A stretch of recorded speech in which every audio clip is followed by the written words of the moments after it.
కానుకుండా మా దగ్గర అసలు కాలేజీలో పరిచయం అయ్యి ఇప్పుడు సంవత్సరం కింద మ్యారేజ్ చేసుకోలేదు.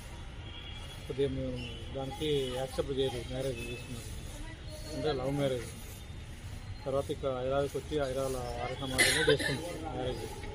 చేసుకుంటే దానికి కొద్దిగా మేము డిస్టర్బ్ చేసిన తర్వాత వాళ్ళు ఇక్కడికి హైదరాబాద్కి వచ్చి ఇక్కడనే కాపురం పెట్టుకోరు. మేము అట్లా కూడా 2-3 సార్లు కూడా వాళ్ళను ఇక్కడికి వచ్చి కూడా వాళ్ళను మేము ఇది చేసినాం.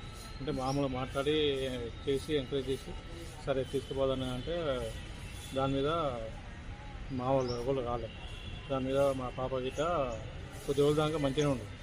తర్వాత అతను కొన్ని అలవాట్లు, బిహేవియరు, వాళ్ళ నాన్న, వాళ్ళ అమ్మ, వాళ్ళ అక్క, వీళ్ళందరూ వాళ్ళ బావ అందరూ కలిసి బాగా కొద్దిగా వరకట్నం కింద బాగా వేధించడం మొదలుపెట్టారు.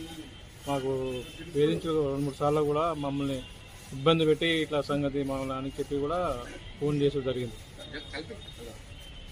అట్లా కూడా జరిగినా కూడా మేము వాళ్ళకు చెప్పినా కూడా వినకుండా మా పాపని రాత్రి 11:30కి ఇట్లా సంగతి మా వాళ్ళు వేరే వాళ్ళు ఫోన్ చేసి ఇట్లా డెత్ అయిందని చెప్పి అన్నారు. అనగానే మేము అనుకోకుండా ఇక్కడికి వెళ్ళొచ్చినాము. ఏం క్యాస్ట్ అబ్బా? మాది బీసీబీ, అబ్బాయిదో ముదిరాజు. వాళ్ళు చంపి ఉరిపెట్టినట్టు మాకు దాని మీద మేము స్టేషన్కి వచ్చి స్టేషన్ మీద విచారణ చేయాలని స్టేషన్కి వచ్చినండి.